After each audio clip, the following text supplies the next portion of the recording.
ஒரே மாதிரியாக நாமும் பைசைக்கிள் பழக ஆரம்பிச்சோம்.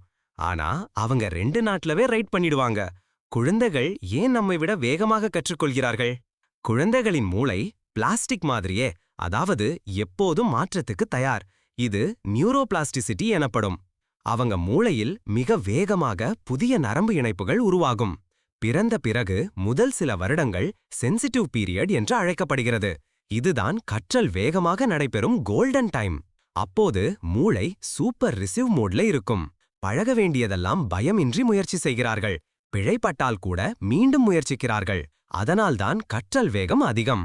குழந்தைகள் கற்றுக்கொள்ளும் எல்லாமே புதியது. அவர்கள் ஒவ்வொன்றையும் ஆர்வத்தோடு கண்டறிய முயல்கிறார்கள். இது ஒரு இயற்கை ஆய்வாளர் மோடு. மனிதர்கள் வயதுக்கு வரும்போது மூளை கனெக்ஷன்களை ட்ரிம் பண்ண ஆரம்பிக்கிறது. இது திறமையை குறைக்காது, ஆனால் கற்றல் வேகம் சற்று குறையக்கூடும். நம் மூளையும் கற்றுக்கொள்ளும் திறன் இருக்கு. ஆனால் குழந்தைகளுக்கு அந்த திறன் மிகவும் நுணுக்கமானது.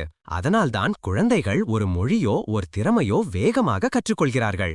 இந்த வீடியோ உங்களுக்கு பிடித்திருந்தா லைக் பண்ணுங்க, உங்கள் நண்பர்களுடன் பகிருங்க. இப்படிதான் அடுத்த வீடியோவில் சந்திக்கலாம்.